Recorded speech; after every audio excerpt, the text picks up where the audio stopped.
vamos a iniciar. Bien, entonces el tema de estiramientos, primero lo vamos a abordar desde el aspecto fisiológico y después vamos a hablar sobre algunas controversias que hay y al final terminaríamos viendo los diferentes tipos de estiramiento que nosotros podemos encontrarnos, los cuales son bastantes, o técnicas de estiramiento también podemos decirlo. Entonces, bueno, para empezar, cuando hablamos nosotros de estiramiento, tenemos que hablar invariablemente de lo que es el tema de la flexibilidad. Ahora, ¿qué es la flexibilidad? Es la capacidad para mover una articulación o una serie de articulaciones en toda la amplitud del movimiento, indoloro y sin restricción. Y ahí está la clave. La flexibilidad va a ser indolora y sin restricción alguna. Entonces, si Jesús, por ejemplo, levanta el brazo y nada más llega hasta este punto, siempre y cuando no sea doloroso y siempre y cuando él también no lo sienta restringido o nosotros veamos que no está restringido el movimiento, pues podemos decir que tiene una flexibilidad normal. Si, por ejemplo, Jesús cuando me levanta el brazo ya empieza a quejarse a esta altura y veo que le cuesta mucho trabajo el levantar el brazo, ya estoy hablando de que la flexibilidad está siendo restringida. Ahora, la flexibilidad tenemos dos, una dinámica y una pasiva. Y de hecho esto más o menos lo habíamos visto un poquito en el tema de flexibilidad al principio de capacidades físicas, pero vamos a ir ahondando más. Recordemos que tenemos una flexibilidad dinámica. La flexibilidad dinámica es prácticamente cuando el músculo entra en acción, o sea, hacer estos movimientos, por ejemplo, una flexión y una extensión, estoy teniendo una flexibilidad dinámica porque la contracción muscular es la que me está permitiendo moverme. Mientras que cuando yo voy a tener una flexibilidad pasiva, y esta flexibilidad pasiva depende de las articulaciones, de los ligamentos y de los, en pocas palabras, de los tejidos conectivos. Por ejemplo, cuando yo estoy estirando, para que yo estire, depende esencialmente de lo que es la estructura del tejido conectivo en sí. Y algo muy importante, la flexibilidad pasiva es un requisito, pero no garantiza una flexibilidad dinámica. ¿Qué quiere decir esto? Y aquí es donde quiero que me digan, ¿qué entienden por este apartado? Creo que ya lo vimos, así que si ya lo vimos, díganme qué es lo que recuerdan de esto.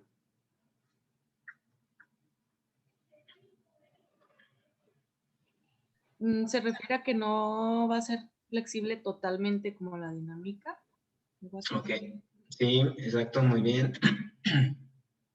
¿Quién más?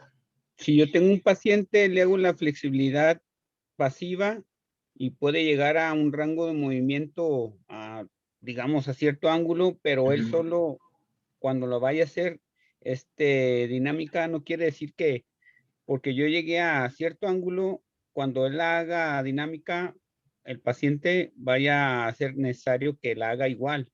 Exactamente. El mismo punto. Exacto, exactamente. Por ejemplo, vemos, por eso les puse el ejemplo de estas bailarinas acá. Obviamente ellas, digamos que tienen una flexibilidad pasiva bastante alta, ¿no? Pero a veces hay movimientos que pese a que ellos tengan una flexibilidad pasiva muy buena, tal vez no lo van a hacer o hay movimientos que no son utilizados en todo ese arco de movimiento. El hecho, por ejemplo, de que mi pectoral pueda llegar en una flexibilidad pasiva mucho más lejos, no significa que cuando yo lo haga de manera activa pueda utilizar ese rango disponible. Así que eso es importante tenerlo en cuenta. Ahora, y aquí es en donde empezamos algo bastante interesante. ¿Cuándo es que yo, no sé por qué me sale una diapositiva menos, pero, ¿dónde estamos? Bien, acá. Primero tenemos que hablar sobre qué es un estiramiento. Y bueno, ¿qué es un estiramiento según ustedes? ¿Ok? qué es y para qué sirve un estiramiento.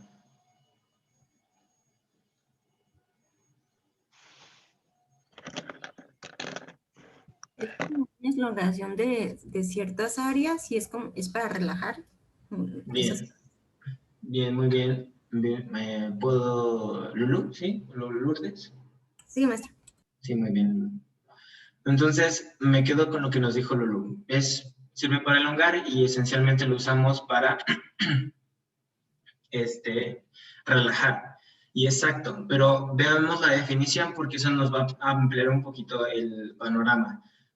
Es una maniobra terapéutica pensada para elongar estructuras de tejido blando acortadas patológicamente y por lo tanto aumentar el amplitud de movimiento. Entonces, aquí ya nos está diciendo algo de la definición. Enfócate que el estiramiento no solamente te va a servir para relajar, sino te va a servir para que cuando haya algún tejido acortado patológicamente, tú lo puedas como volver a elongar. Y uno dice, pues sí, pues es obvio, ¿no? Pero ahora, ¿cuáles son las causas de un acortamiento adaptativo? O sea, ¿qué es lo que causa que mi tejido blando se acorte? Y fíjense que no estoy diciendo la palabra músculo, sino que estoy utilizando la palabra tejido blando y ahorita vamos a ver por qué. Ahora, una causa es una inmovilización prolongada. Si yo pongo a mi paciente yo tengo un paciente con un cabestrillo y este cabestrillo lo mantengo durante mucho tiempo, esto le va a causar un acortamiento adaptativo. Si hay una restricción de la movilidad, ¿por qué? Pues puede ser que haya una adherencia, puede ser que haya una fibrosis.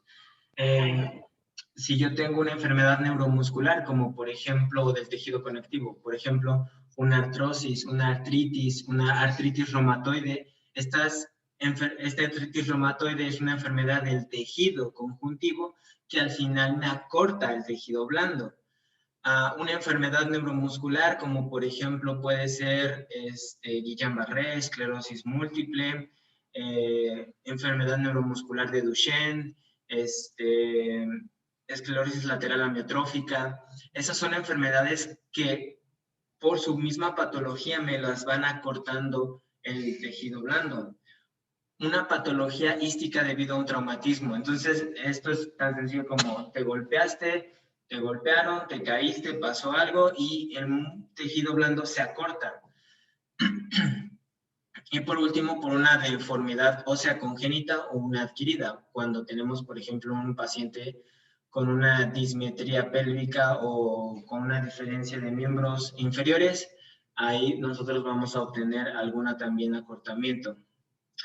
Ahora, lo importante también de saber, ahora hablando de cuando un músculo se acorta, cuando un músculo está acortado, no es capaz de producir un pico de tensión. Y como no es capaz de producir un pico de tensión, hay debilidad por acortamiento. Y esto es muy importante de recordarlo.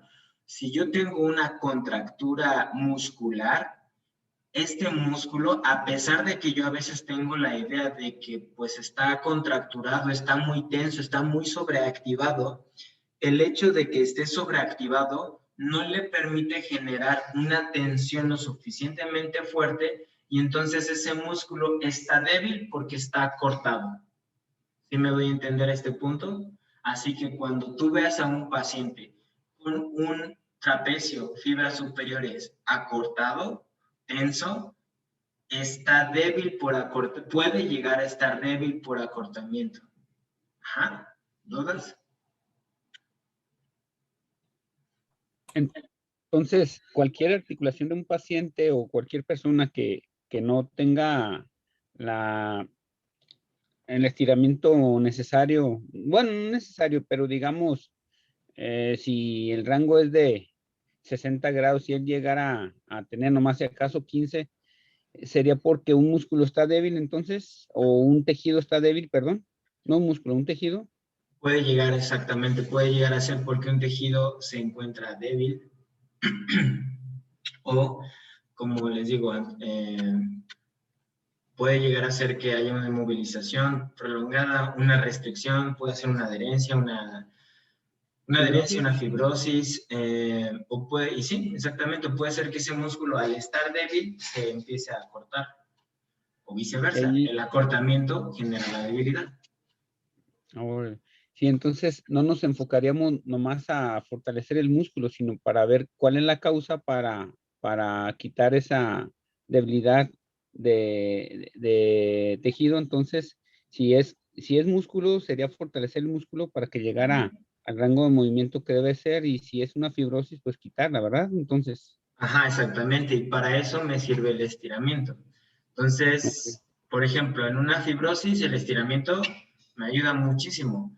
En el músculo puede ser que el estiramiento me vaya a ayudar a relajarlo, pero no me resuelve la situación a largo plazo. Y ahí es ajá, en donde lo que tú decías, yo lo tengo que fortalecer a ese músculo, pero de preferencia lo fortalezco ese músculo no de manera concéntrica, porque ese músculo de por sí pues ya está como acortado. acortado, Lo ajá, tengo que fortalecer de manera excéntrica excéntrica, sí, para alargar esas fibras musculares, darle esa fuerza. Al final, recordemos que la contracción excéntrica te va a permitir alargar esas fibras musculares generando tensión y generando fuerza muscular. ok, ¿Ok? está bien, gracias, profe. Sí, De nada. sí, gracias. Venustiano, ¿habías levantado la mano? Sí, ¿Tenías sí, dudas? maestro. Adelante. Sí, una duda. Cuando el paciente tiene una patología de neuromuscular, ¿ahí cómo procedes? Ahí me queda esa duda. Si el paciente no puede moverlo ya, el músculo ya está cortado, ahí ¿qué hacer ahí? Ahí, buena pregunta. Pues nosotros, dependiendo de la patología neuromuscular, a pesar de que el paciente tal vez no pueda mover completamente el miembro afectado, yo tengo que seguir trabajando el estiramiento para darle movilidad. ¿Por qué? Porque si no lo muevo, ese paciente va a generar atrofia muscular. Si no lo muevo, se me va a fibrosar aún más ese paciente y eso le va a complicar todavía mucho más las actividades de la vida diaria. Entonces, por ejemplo, si ese paciente con enfermedad neuromuscular ya de por sí le costaba trabajo moverse, si tú no le aplicas un estiramiento por calidad de vida, le aumentas, digamos, no es que le aumentes, pero realmente el paciente puede avanzar mucho más rápido en los acortamientos. Así que en esos casos, aunque sea difícil, a veces trabajamos nada más calidad de vida. Entonces, es Sí, igual de importante. Ujú. muy bien, Vamos maestro. bien. Muchas gracias. De nada, ¿vamos bien? ¿Los demás? Sí, oiga, profe, otra duda, hablando de eso, continuando con lo de Venus, en un paciente de post-EBC, en vez de tener rigidez, tiene flacidez. Ahí, ¿qué podríamos hacer? ¿Qué recomienda usted? Porque yo de verdad he buscado algunas cosillas y no he visto bien qué Ah, pudiera bueno. trabajar con ese tipo de paciente. Sí, pues cuando el paciente está en fase, los pacientes con EBC, según Brunstrom, pasan por diferentes fases. Dentro de las primeras fases es hipotonía o flacidez. Cuando te encuentres con esa fase, lo que nosotros tenemos que hacer son movilizaciones, pero la clave se encuentra aquí. Las movilizaciones tienen que ser rápidas, no tienen que ser lentas. La movilización rápida lo que permite es aumentar el tono muscular y de hecho es mucho más complicado, bueno, sí, es un poquito más complicado a veces Sí, aumentar el tono muscular que bajarlo, porque al menos para bajarlo te encuentras con diferentes alternativas, pero para incrementarlo, número uno, puedo usar, te digo, movilizaciones rápidas. No así, ¿eh? Esto no es una movilización rápida, esto es una movilización rápida. Y número dos, lo que puedo usar es hielo para poder activar el reflejo miotático y de esa manera el reflejo miotático me ayuda a aumentar el tono muscular. Por ejemplo, cuando nosotros nos ponemos un hielo en alguna parte del cuerpo, inmediatamente lo que hace nuestro músculo es protegerse, ¿cierto? O es retirarse o en pocas palabras, contraerse. aumenta el tono muscular. Entonces, con el hielo eso es lo que busco. Obviamente, no le aplico el hielo durante 15 minutos, sino lo que tengo que hacer son rápidos pases de hielo con la finalidad de provocar ese estímulo. Si lo coloco directamente, no tiene ese efecto. Tendríamos que hacer estos pases rápidos que les puedo enseñar después en otra clase. ¿Va? Muy bien, profe, gracias. De nada. Acortamiento se refiere como a la contractura muscular. Sí, exacto. Entonces, cuando hay una contractura muscular, impide el estiramiento. Entonces, se podría decir que el tratamiento para una contractura sería estiramiento. Exactamente, exactamente. Y ya siguiendo la línea de Alfredo, no sé si alguien más tenga una duda o retroalimentación, ¿no? Siguiendo la línea de Alfredo de que una contractura es un acortamiento y que obviamente el tratamiento para estos acortamientos es el estiramiento, pasemos a definir de una vez qué es una contractura. Ahora, fíjense lo que dice aquí. Una contractura es un acortamiento adaptativo de los tejidos blandos. Aquí nos habla de músculo, pero me gusta mucho que hace referencia a tejidos blandos. Es decir, yo puedo tener una contractura de la cápsula articular, puedo tener una contractura de los ligamentos, puedo tener una contractura de la fascia. ¿Por qué? Porque la palabra contractura hace alusión a un acortamiento adaptativo del tejido blando y no solamente al músculo. Basado en esta definición de contractura, yo tengo diferentes tipos de contractura. Tengo una contractura miostática, que es la que más está presente en nuestros pacientes. Y en esta contractura miostática puede manifestarse de dos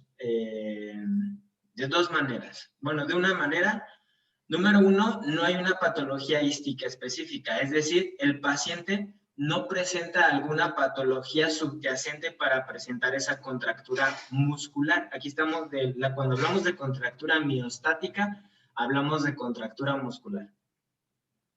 Entonces, por ejemplo, es cuando a Jesús le llega una paciente de las que les da clases y le dice, oye Jesús, fíjate que con este ejercicio me he sentido muy tensa de aquí, y Jesús ve que su hombro está más elevado.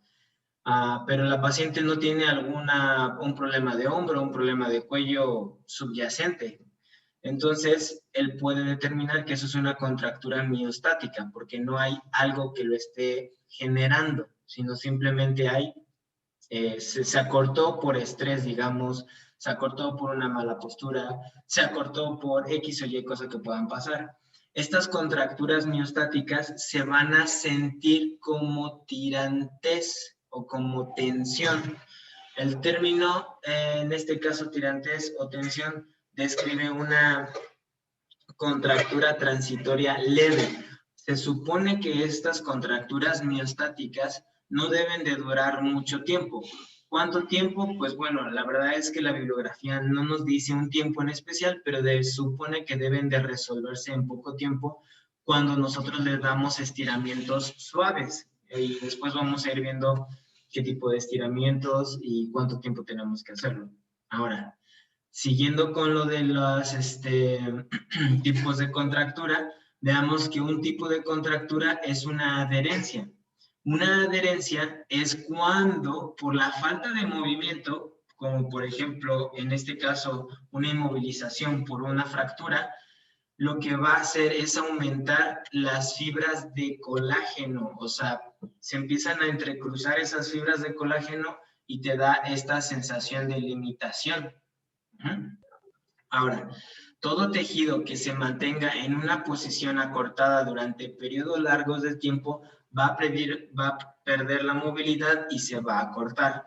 Ahora, aquí hay algo muy importante. Cuando habla de periodos largos de tiempo, no es como, por ejemplo, muchas veces pensamos, es que mira, tu paciente te duelen los pectorales o los pectorales se te contracturaron porque pasas mucho tiempo en esta posición, ¿no? Cuando hace referencia a este tipo de adherencias, no es esto. Esto sería tal vez una contractura miostática. La adherencia que estamos hablando aquí, el tipo de contractura es literalmente las fibras de colágeno se te están entrelazando y no va a haber mucho que hacer.